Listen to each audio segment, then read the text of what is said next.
Bab 312. Wanita berambut putih. Di tempat yang sama, warrior yang melihat sekeliling. Pada saat ini, dia tersesat. Bukan karena jalan, tapi karena hati yang hilang. Harapan warrior yang dalam hidup ini sebenarnya sangat sederhana, yaitu bersama keluarganya sehingga keluarga dapat menjalani kehidupan yang baik, kemudian menghabiskan seluruh hidup dengan damai seperti ini. Apa yang membangkitkan kekuatan dunia, mabuk berbaring di atas lutut seorang wanita cantik, keabadian, ataupun terkenal di dunia, dia tidak pernah memikirkannya. Sungguh, untuk waktu yang lama, dia benar-benar tidak meminta banyak, hanya ingin menjalani kehidupan biasa. Namun, permintaan sederhana ini tidak diragukan lagi lebih sulit baginya saat ini daripada naik ke langit. Tapi untungnya, dia sudah lama memahami kebenaran ini. Kebingungan itu hanya sesaat.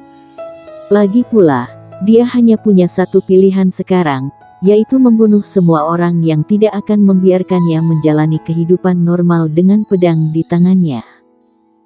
Adapun berapa banyak orang seperti itu, tidak masalah lagi baginya. Baginya sekarang, ada dua jenis orang di dunia, saudara dan musuh. Kerabat harus dijaga dan musuh secara alami harus dibunuh. Jika dunia adalah musuh, dia harus bunuh semua orang di dunia. Tentu saja, premisnya adalah memiliki kekuatan itu. Sekarang, yang harus dia lakukan adalah membuat dirinya lebih kuat. Hanya ketika dia menjadi lebih kuat, dia dapat melindungi dan membunuh orang. Jika dia tidak memiliki kekuatan, apa yang bisa dia lakukan? Setelah ragu-ragu di tempat yang sama untuk beberapa saat, warrior yang akhirnya tidak memilih untuk kembali ke wilayah selatan sekarang. Meskipun dia tidak sabar untuk memusnahkan bunuh istana bunga, tetapi dia tahu bahwa jika dia kembali saat ini, dia bukan hanya tidak dapat menyelamatkan ibunya, tetapi dia juga akan membuat dirinya tertangkap. Saat ini, istana bunga bukanlah sesuatu yang bisa dia lawan.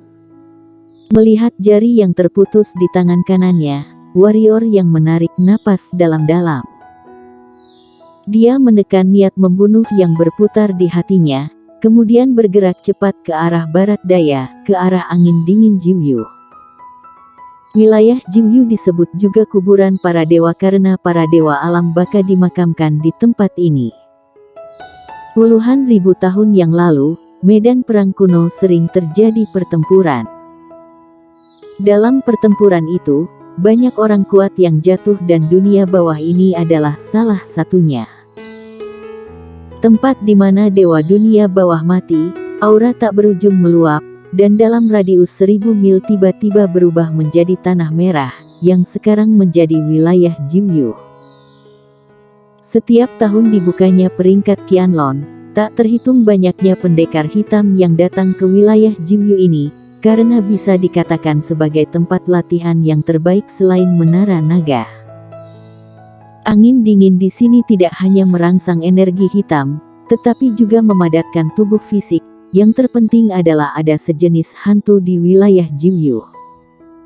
Hantu-hantu ini mati bersama para dewa dari dunia bawah. Dengan menelan hantu-hantu ini, dapat memperkuat jiwa. Kuatkan jiwa. Bagi para pendekar hitam, ini adalah godaan yang tak tertahankan. Godaan yang fatal bukan hanya bagi pendekar hitam, tetapi juga bagi klan iblis dan monster siluman, terutama orang-orang di alam baka. Ini adalah tubuh jiwa. Kekuatan dan kelemahan jiwa tergantung sepenuhnya pada melahap hantu, memperkuat jiwa, dan menghilangkan menara naga.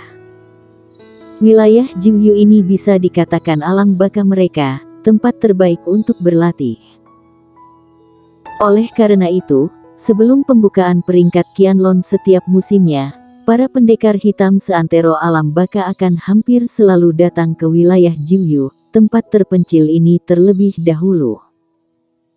berbaring di depan warrior yang adalah sebidang tanah gelap gulita yang telah dibakar sampai akhir garis pandang. Ini jelas di tengah hari, tetapi saat ini langit di atas tanah ini tertutup awan hitam.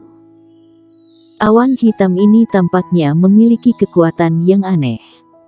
Mereka bahkan menghalangi matahari. Angin yin bertiup di wajah warrior yang dan segera, warrior yang mengerutkan kening karena angin yin ini membuat jiwanya merasa tidak nyaman. Angin ini tidak ditujukan pada tubuh, tetapi pada jiwa. Tidak berani lengah, hati warrior yang tergerak, dan seberkas jiwa pedang terpancar, menghalau angin yin ini. Pada saat yang sama, wajahnya menjadi sangat serius saat ini.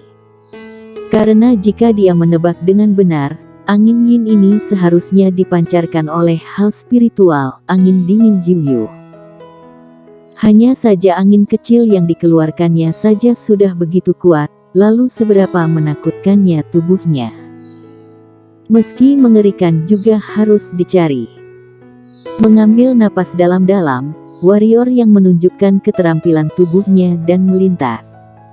Mencari angin dingin Jiuyu caranya sangat sederhana.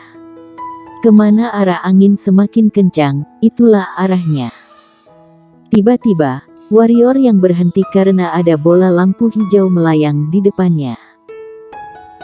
Gugus lampu hijau seukuran kepala orang dewasa, seluruh tubuhnya berwarna hijau murni, dan energi yang terkandung di dalamnya membuat jantung warrior yang berdegup. Detak jantung ini tidak berdasar, tetapi pada saat dia melihat kelompok lampu hijau. Warrior yang memiliki intuisi bahwa kelompok cahaya ini baik untuknya. Boom! Pada saat ini, aura pedang tiba-tiba muncul di tempat kejadian, membelah kelompok lampu hijau, dan dengan suara lembut, kelompok lampu hijau meledak. Titik-titik hijau yang tak terhitung jumlahnya melayang keluar darinya. Segera, seorang wanita berambut putih tiba-tiba muncul di bola lampu hijau, kemudian membuka mulutnya untuk menarik napas, dan menyedot semua titik hijau ke dalam mulutnya. Wanita berambut putih itu menarik napas dalam-dalam dan ekspresi mabuk muncul di wajahnya.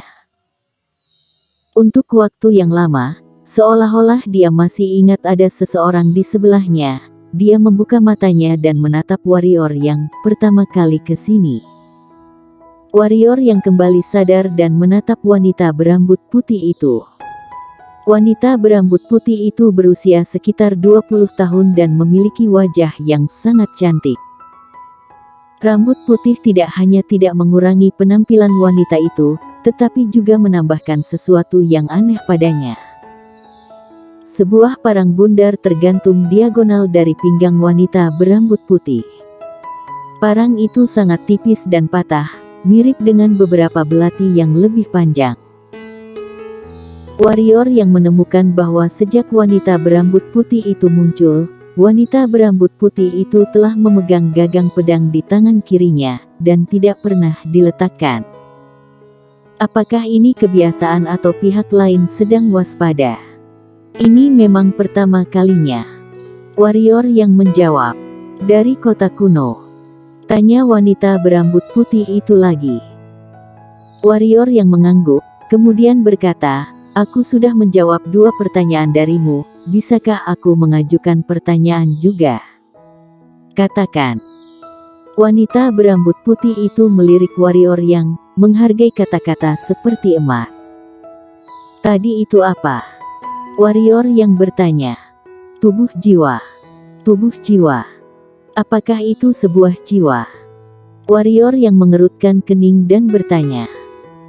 Wanita berambut putih itu menatap warrior yang dengan ringan dan berkata, ini sudah pertanyaan kedua. Warrior yang, apakah kamu dari kota kuno? Tanya wanita berambut putih itu lagi. Warrior yang mengangguk. Ada seseorang di kota kuno, warrior yang kamu kenal tidak? Wanita berambut putih itu bertanya dengan menakjubkan. Warrior yang tercengang. Dia menatap serius wanita berambut putih itu. Dia benar-benar tidak mengenal wanita di depannya. Mungkinkah reputasinya sudah begitu besar? Apakah kamu kenal? Melihat warrior yang tertegun, wanita berambut putih itu sedikit mengernyit dan bertanya lagi. Warrior yang menatap wanita berambut putih itu dengan tatapan aneh, lalu mengangguk dan berkata, "Ya, ada apa? Kamu mencarinya karena suatu masalah?" "Membunuhnya," kata wanita berambut putih itu. "Kenapa?" Warrior yang berseru. Pada saat ini, warrior yang sangat tidak berdaya. Dia tidak pernah mengenal wanita di depannya. Dia juga percaya bahwa pihak lain juga tidak mengenalnya. Kalau tidak mungkin tidak mengenalinya. Dalam hal ini, pertanyaannya adalah mengapa wanita ini ingin membunuhnya. Wanita berambut putih itu melirik warrior yang lalu berbalik dan pergi tanpa menjawab. Setelah melihat ini, warrior yang terkejut. Sedingin ini. Tanpa ragu, warrior yang buru-buru mengikuti. Masalah ini sudah jelas. Meskipun dia tidak takut akan masalah, tapi dia tidak ingin diganggu oleh orang lain tanpa alasan. Dan itu adalah wanita berambut putih yang mencari masalah. Roh pedang wanita berambut putih sebelumnya adalah niat pedang tingkat 5. Wanita berambut putih itu berhenti, menoleh untuk melihat warrior yang, dan bertanya, "Apa yang kamu lakukan?" Warrior yang langsung terdiam oleh pertanyaan ini dan butuh waktu lama baginya untuk kembali sadar, kemudian bertanya, "Nah, yang ingin aku tanyakan, mengapa kamu membunuh ingin warrior yang? Dengar dari perkataanmu sebelumnya, kamu sepertinya tidak saling kenal. Apakah ada kesalahpahaman dalam hal ini?" Wanita berambut putih itu menggelengkan kepalanya dan berkata, "Jika aku tidak membunuhnya, aku harus menikah dengannya. Aku tidak ingin menikah dengannya, jadi hanya bisa membunuhnya." "Apa?" Warrior yang hampir melompat kaget dan bertanya, "Menikah dengannya? Kenapa? Kenapa?" "Ya Tuhan, saat ini warrior yang merasa otaknya tidak cukup," kata ayahku. Wanita berambut putih itu berkata, "Ayahku tidak mungkin salah, tapi aku benar-benar tidak ingin menikah dengannya, atau kembali ke kota kuno dan memintanya untuk tidak berpartisipasi dalam peringkat Qianlong. Cepatlah kembali ke wilayah selatan, lalu jangan pernah datang ke kota kuno ini, oke?" Warrior yang menjadi semakin bingung, menepuk kepalanya, dan berkata, Aku sudah sedikit mengerti. Kamu ingin membunuh warrior yang karena ayahmu berkata kamu harus menikah dengan warrior yang dan kamu tidak ingin menikah dengannya, jadi ingin membunuhnya, kan?" Wanita berambut putih itu mengangguk. "Bolehkah aku bertanya, mengapa ayahmu ingin kamu menikah dengan warrior yang?" Warrior yang tercengang saat ini. Seseorang meminta putrinya untuk menikah dengannya. Tuhan, Dewa Agung mana yang begitu baik? Wanita berambut putih itu berkata, "Bukannya aku harus menikah dengan warrior yang? Ayahku hanya mengatakan bahwa dia ingin aku menikah dengan Kaisar Pedang dan warrior yang memiliki niat pedang tingkat 5, juga kecemerlangan niat pedang, jadi. Tetapi bagaimana jika warrior yang tidak bisa menjadi Kaisar Pedang?" Warrior yang bertanya, "Bukankah kamu membunuh orang yang tidak bersalah? Dengan cara ini, apakah hati nuranimu tidak bersalah? Tapi kecemerlangan niat pedang. Siapa bilang kecemerlangan niat pedang pasti akan menjadi Kaisar Pedang?" Warrior yang menyela wanita itu dan berkata, "Ayahmu bilang kecemerlangan niat pedang itu Kaisar Pedang. Seharusnya tidak. Dan juga, jika kecemerlangan niat pedang pasti akan menjadi Kaisar Pedang, ayahmu akan memintamu untuk menikahi warrior yang secara langsung daripada mengatakan kamu harus menikah kepada Kaisar Pedang, kan?" Wanita berambut putih itu sedikit mengernyit, berpikir. "Omong-omong, bolehkah aku tahu, siapa ayahmu?" Warrior yang bertanya dengan tiba-tiba. Mendengar ini, wanita berambut putih itu tiba-tiba melihat ke arah warrior yang dan niat pedang menyembur ke seluruh tubuhnya. Namun, sebelum mencapai warrior yang, niat pedang ini tiba-tiba melonjak kembali ke tubuh wanita itu. Melihat adegan ini, wajah warrior yang berubah lagi. Karena dia tidak bisa melakukan itu. Siapa wanita yang terlihat sedikit lugu di depannya ini? Bersambung.